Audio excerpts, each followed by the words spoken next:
Dua video yang lepas, hampa dah pun saksikan kejadian tembak-menembak bekas yang berisi air macam ni.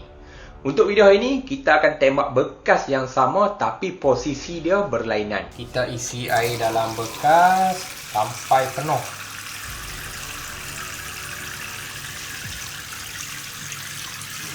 Pastikan dia penuh.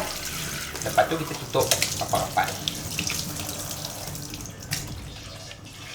Pastikan dia rapat. Okey. Pastikan tak ada bocor. Kita akan tembak bahagian sini. Alright, kita punya soft gel dengan F4 Superior dah ready.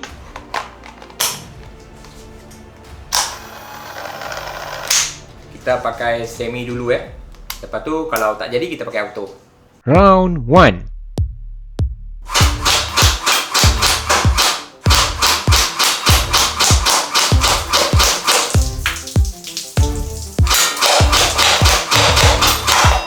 Auto.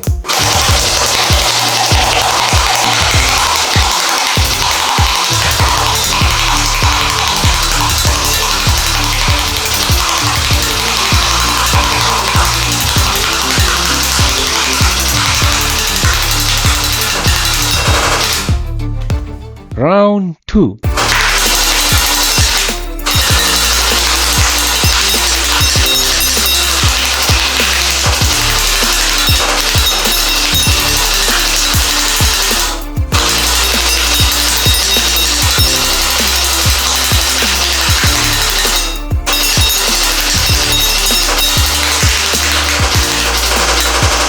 Round 3.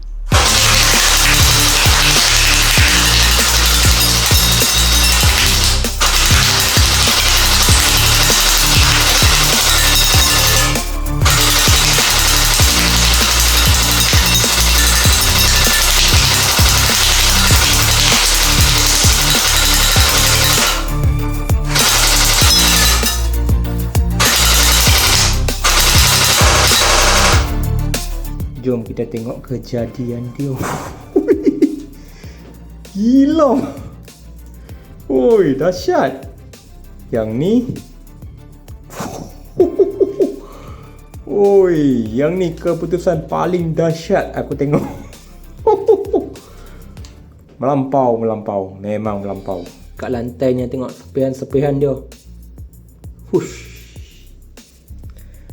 Macam inilah kejadian dia. Agak ekstrim